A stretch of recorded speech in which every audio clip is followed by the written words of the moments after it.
All right, time for our next race here at Laguna Seca, the FIA IMSA GT GTX AAGT. These are cars built between 1973 and 1981. This is the Bonhams Cup race. Kind of an alphabet soup. Yeah, a little bit of everything. But basically, think of this as the classic GT racers from the 70s. This is a pretty classic era into the 80s as well. In fact, we're going to start off by giving you the grid. We've got a couple of 935s up front, one being driven by Bruce Canepa, a 1979 Porsche 935, and then Charles Neerberg in a 1980 Porsche 935 K3. Next up, Ken Epsman in car 20, 1976 Decon Monza. Alongside him will be Mike Thurlow, car 53, 1968 Chevrolet Green. And if you were thinking you hadn't seen enough Porsche 935s lately, well, all you had to do is be right here. Zach Brown, we know that name well, a 1981 Porsche 935. And right behind him is William Chip Connor in a 1980 Porsche 935J. And if you like wide Corvettes, you're in for a treat, as next up is 88A Jim Pla in a 1979 Greenwood Corvette, and behind him a 1976 Greenwood Corvette driven by Jordan Taylor, car 48. Martin Lauber has a 1979 Porsche 935. Richard Goldsmith is in a 1976 Decon Monza. Ranson Webster's in car 42, a 76 Porsche 935, a 72 Porsche 911 RSR next. Eric Joyner, car 48X. Jeff Lewis has a 1974 Porsche 911S, and Steve Walker has a 1973 BMW CSL. 61A, Alan Benjamin, 75 Porsche RSR 3-liter, 74 Porsche 934, driven by Ernie Spada Jr., car 57. Chandler Briscoe, a 1973 BMW CSL. Brad Briscoe in a 1976 Corvette. Tommy McGlynn in car 68, 76 Porsche 934, a 76 Datsun 240Z, driven by David Martin. Alex McDowell, a 1979 Datsun 280ZX. Chris Drake is a 1976 Porsche RSR. Dennis Singleton in a Porsche RSR 1974 vintage, 77 Porsche 911. Cameron Healy, car 01. Adam Carolla, another name we know well, 1979 Porsche 935, and Al Arciero in a 1973 Porsche 911 RSR. Doug Stevens in a 75 Decon Monza, 75 Porsche RSR. Rainier Becker next up. William Lyon in a Porsche 914-6 from 1970 beside a 1975 Porsche RSR driven by Andrew Larson.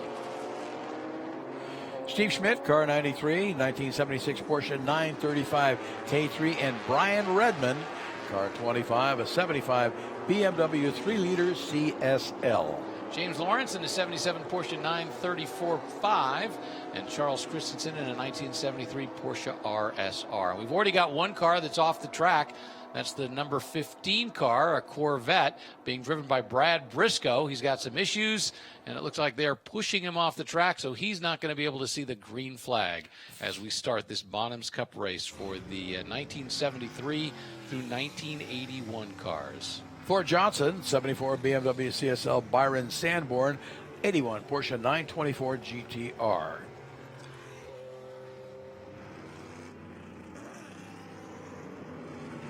See some familiar names, Rick, that we've seen in other races. You've got Al Arciero. You've got Bruce Canepa, who did such a great job in the Trans Am race. Charles Neerberg, who was running.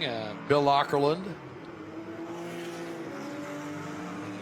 Well, you think about it, they're 20-minute races. They've got a great opportunity to come out without thrashing themselves around too much. And if you've got a couple of cars, it's a great way to be able to get some great seat time as well. And every driver will tell you seat time at any track is the most valuable thing you can get. So they're going to get one more parade lap behind the pace car as they go around the track here at WeatherTech Raceway, Laguna Seca.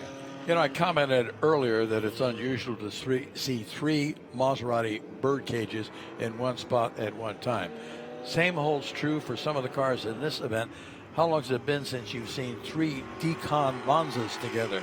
Yeah, I think there were only about a dozen or so of them that were built total. So we have nearly a quarter of all the Decon Monzas that were ever built that are out there right now. You talk about the Greenwood Corvettes, those wide body kits that are out there, you know, which was it was interesting because some people tried to put those on the streets, and they've just never had the same appeal looking at them on the street. But when they're on a racetrack, that wide body kit on the Corvette there, you see that one in the back of the pack right there as it begins to come into the turn. It just has such a great look to it. It was very effective for what it needed to do, which was to hide those great big huge tires to give them the grip that they needed to be able to perform the way they wanted to perform. Looking at our grid, we've got 4 Decon Monzas. Incredible. Exactly. Very successful car in its day, too. Built, I think, back in Indiana. And remember, it was a Chevy Monza, so it was taking a car that most people, even today, when was the last time you saw a Chevy Monza on the street? Even at a collector car auction, they're not cars that are generally well appreciated. But that Decon Monza in its day was a great race car. And this was not your father's Decon Monza. The engine was moved way back to improve the balance and the weight distribution in that car, and they were, again, very competitive. Canepa and Nürburg in the front row, and a couple of Porsche 935s. Yeah, Mark Thurlow in a Chevrolet Greenwood right behind him. Zach Brown in a 1981 Porsche 935. So once again, they're just forming up for the start of this race, and we're going to get a green flag as they come onto that front straightaway very soon. Pace car lights are out. That car should take the exit out of turn 10. Driver's left. There he goes, cuts across the front row, and the front row is released to the pole sitter, and they'll be looking for a green flag as they make that left-hander down in turn 11 and start to accelerate, lead the field up the start-finish straightaway here at WeatherTech Raceway, Laguna Seca. It's a pair of Porsche 935s on the lead on the front row, and Bruce Canepa takes out right off the bat, gets the lead ahead of Charles Nürburg. They are going to go in the first turn, 1, 2, and it is a Greenwood Corvette, a 1968 being driven by Mark Thurlow that's in third, but the battle behind them goes on. Yeah, a couple of Porsches battling behind that Greenwood Corvette, but Porsche's dominating the head of this field. Canepa pulling out a decent lead already. He's got about 4 or 5 car lengths over Nürburg as they go under the tire bridge through turn 4. They'll go up that short straight that takes them under the Mother's Bridge and over into turn 5, which is a favorite passing zone. People like to dive on the inside because that got a nice bank on that corner as they start up the hill. Yeah, for a moment I thought Chip Connor was going to take a look inside of Zach Brown's Porsche, but wasn't quite able to pull it off, and so as a result he's backed off just a little bit. But now we see this field as it's strung out. The good news is it got everybody who appears to have gotten safely through turn number 1, and Bruce Canepa in that 1979 Porsche 935 has a very small lead over Charles Nürburg, but Nürburg has a Corvette in his rearview mirror. Yeah, Thurlow putting the pressure on Nürburg as they come down the hill out of the corkscrew. Just think about the difference for Canepa. He drove that Javelin, and now he's in the 935. 2 completely different cars. Yeah, vastly different creatures, both in terms of performance and in the way they handle, because this is a very, well, in terms of the handling, this car is significantly better than that Trans Am car for multiple reasons. I mean, A, this particular car is built in 1979 compared to those the Javelin, which was built almost a decade earlier. But more importantly, it's the way the chassis is built and the way it's laid out. This is a road car. This was designed to be a road car versus that pony car, which was designed for looks, for fun, and then turned into a race car. Yeah, the Trans Am car, a bit of a brute. This car has a little more finesse, so to speak. Yeah, a lot more finesse. Looking for Thurlow, still challenging Nürburg for that second spot. Can't get it done. Nürburg still hanging on in that number 70A. Canepa in the number 12 car is your race leader. Chip Connor in 88 running in the 4th spot, followed by Brown in car 18. So it's Porsche, Corvette, and 3 more Porsches. That's your top 6. Martin Lauber holding the tail end spot. And you got to give that Corvette a lot of credit, because that's a 1968 Corvette, still racing up with those guys with cars that were built a full decade after that and designed for racing from the word go. You got to remember the Porsche 935 was really, it's not a 911 with sloping front fenders. It was designed as a race car from the word go. Look a little further back of the pack. We've got a 1979 Datsun 280ZX, that's the number 38 car. That is going through the pack. A couple of Z cars, because the number 47 car right behind it is a 1976 Datsun 240Zs. Another couple of cars with had great racing histories in themselves. Yeah, they're battling for 18th and 19th, but they're having a battle as if they were going for first and second. Good battles throughout the field, so don't just keep your eye on the lead out here. Look at the rest of the cars fighting amongst themselves. And there are battles all over the track. And you got to remember, we have 45 cars that started this race. One of them pulled off at the very beginning, but 45 cars in this race that all want to, even if they can't win the race, they may not be competing up front for the number 1 position, but their goal is to win wherever they can on the track. And we got a battle right now with that number 30 Porsche 1979 Porsche 935 under attack by Jordan Taylor. That's right, Wayne Taylor's son, in a 1976 Greenwood Corvette. Yeah, Martin Lauber trying to get by that Corvette as they go up the hill. And that's Ranston Webster in that pink and white Porsche behind them. That car always stands out. You see that color, you immediately know who it is. Would you paint your race car pink? It stands out, absolutely. If you're looking for something different, and that's always what it's about. What makes it different? I love the number 48 on this Greenwood Corvette. Of course, the number that Dan Gurney made so famous. This one driven again by Jordan Taylor. Wayne Taylor's son, Ricky Taylor's brother, a great driver in his own right, driving for his father in the IMSA series, in the GTP series, now behind the wheel of this Corvette. And currently shown as running 7th overall behind Martin Lauber's number 30 Porsche 935. Meanwhile, up front, the battle for the lead with Bruce Canepa in that 1979 Porsche 935. He has almost a second lead over the second 935 Porsche, being driven by Charles Neerberg. Then it's about a 5-second gap to the 1968 Corvette, driven by Mark Thurlow. And it's another second and a half back to Connor in the 88 car. He's driving a Porsche 935J, running in the 4th spot, and Pla in 88A, the 1979 Greenwood Corvette, running 5th overall. He's about 8 seconds back from 4th place. And right now we're looking at a battle as it goes up the main straight. Number 44, a 1980 Triumph TR8, old Group 44 car.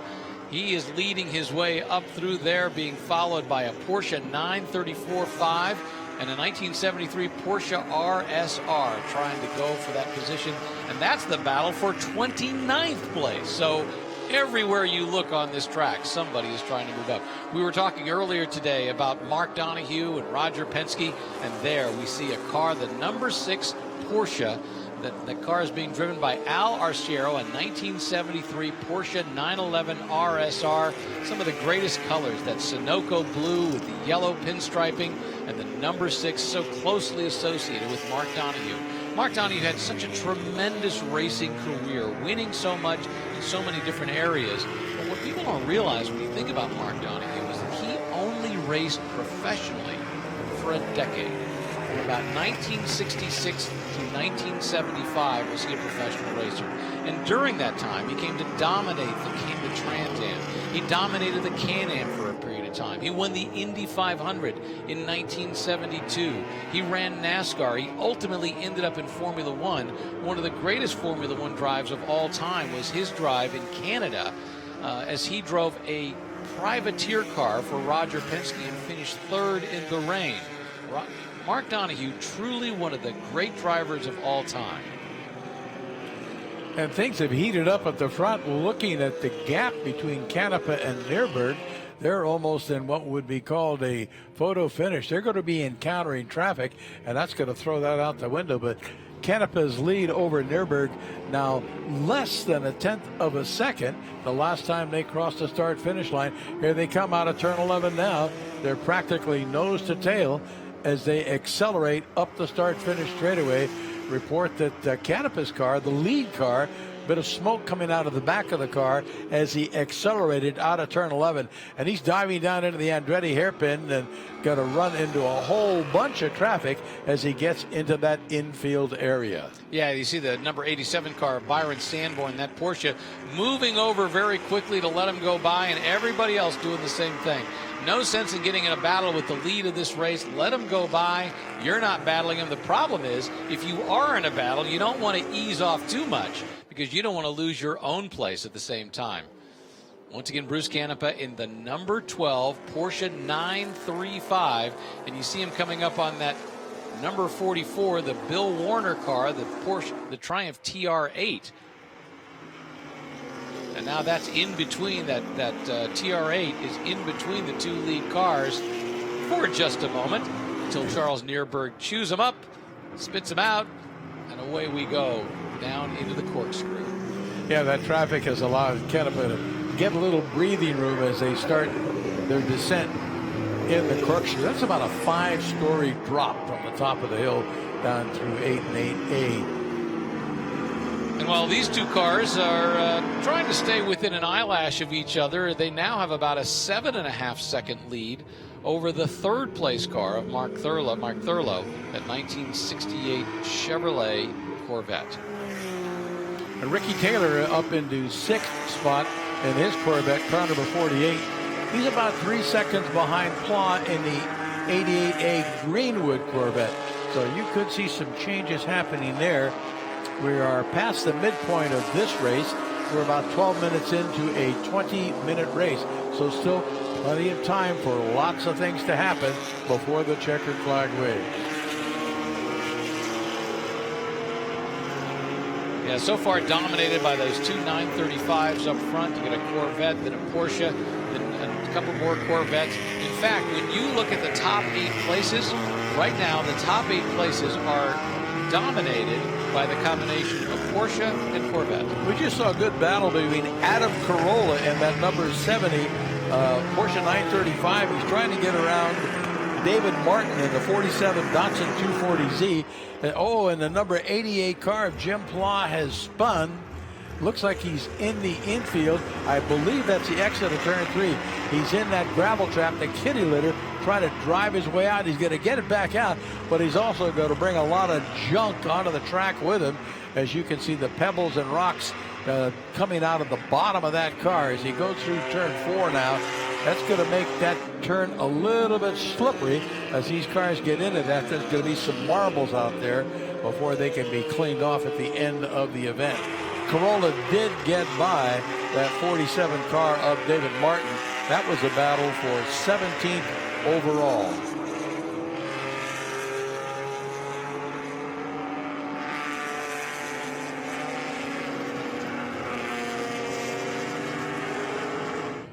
Neerberg is doing his best to keep Canepa honest. The gap now 0.7 of a second between the first and second place cars.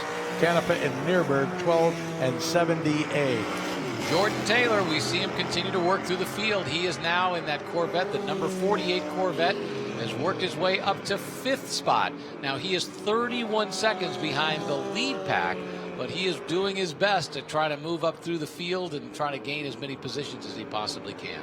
Well, when Pla spun, he gifted Taylor a position as he came through there, and Taylor took advantage of it. Next man for him to catch would be John Fletch Chip Connor in 88, but I think he's beyond reach at this point. He's well out ahead of Taylor, probably about 19 seconds up. Leaders continue to work their way through traffic. Yeah, it's interesting when you look at the width of that car. Once again, with that Greenwood body kit on the back and in the front, that is such a huge car compared to those Porsche 935s, or even going by that Triumph TR8, the number 44 car that he just went by. And you really find out how wide it is when you try and lap traffic or squeeze through small holes. Just can't do it. A lot of car, a lot of fiberglass on that. He tosses it and drifts down through the corkscrew, slides the car like he's in a drifting contest. Well, those who are sitting up in the corkscrew, when Jordan Taylor goes by, you get quite a show because he is working hard trying to make up as much time as he possibly can. He may be 19 seconds back of the place ahead of him, but he is working hard to get as close as he can. Meanwhile, up front, the battle continues between Bruce Canepa and Charles Neerberg in those two 935s, and it doesn't seem to close up an awful lot. Charles Neerberg, depending upon traffic, gets a little bit of a ease up into a little closer to the Canepa car, but he just can't seem to reel him in. As a result, he seems to be mired in second place right now. And we just saw one driver hang his arm out the window and point to his left, indicating to Canepa, pass me on the left, and he moved way over to the right to give them plenty of racing room, because he knew Canepa was coming by with Neerberg in close pursuit. Yeah, and the same thing happened with Neerberg as he was going through the corkscrew, catching up to one of the Datsun Z cars. I think it was the David Martin car that he came up right behind. And now, but you've got traffic, you've got back markers going onto the front straightaway, but still, I think there's going to be about a solid 1 second at least between the Bruce Canepa car and the Charles Neerberg car as they go under the timing stripe. Yeah, in fact, it's about a full second or so. So as a result, unless there's an issue with traffic, as we begin to wind down and get close to the finish of this race, it's going to be really hard for Neerberg to pull anything off. In fact, now it's up to a 2-second lead. Yeah, it's going to depend on traffic. That can either make it or break it. And Canepa and Neerberg both very good at going through traffic. If they catch a bad break, however, things could change, or someone could get in their way, not see them coming, and block them. But they have reached the point where they have lapped the 16th place car on the track. So there's only 15 cars on the lead lap right now. There's a total of 35 cars running, or had been running, that have completed laps so far in this event. Yeah, that batch of traffic really helped Canepa considerably, stretched it out to almost 2 seconds, 1.9 second lead over Neerberg in the 70 car. And we were talking about the Decon Monzas. If you look just ahead of Bruce Canepa, one of the number 3 cars is a Decon Monza that's out on the track right now. That's a car that's being driven by Richard Goldsmith. He's in number 8. The number 42 car is that Porsche 976 with the unique pink and white paint job that we were talking about just a little bit earlier. Ken Epsman's Decon Monza did not start, nor did Bill Ockerland's. So a couple of them never got the green flag for this event. Hopefully, if they've got problems are minor and they can get those cars back out for this afternoon. And Zach Brown, who started the race, only got 2 laps in his 1981 Porsche 935 before he had to pull off. In total, it looks like we had about 10 cars that were supposed to be in this race who never took the checkered flag. A couple of them have had to call their day short just a little bit earlier, but most of them are still in the fray. Canepa stretches his lead now to 2.5 seconds as the clock ticks down on this event. The traffic has really helped Canepa, and he's moved a little bit further away from Charles Neerberg in that 70 Porsche. The Canepa, your race leader in car 12, Neerberg second in car 70, Mike Thurlow, the Corvette, 53 third, Connor in the 88 Porsche fourth, and Jordan Taylor fifth in the 48 Greenwood Corvette. Watching right now a orange 1973 BMW CSL being driven by Chandler Briscoe in those Jägermeister colors. What a great looking car. Very valuable car, as so many of these cars are out there. And that's the number 88 car. That is the Porsche 935J being driven by Chip Connor. A bit of smoke coming out of that Jägermeister BMW too, I noticed, as he went down through the corkscrew. And it could just be a function of burning off fuel or oil during the downshifts, or it could be a sign of a bigger problem. But fortunately, they're still out on the track, still enjoying it. Look at the bodywork on the back of that number 88 car. Bruce Canepa continues to lead. We get the checkered flag, and he is going to win this race of the day. Bruce Canepa, not bad. He did well in the Trans Am race earlier today, and now he's going to do well in this race as well.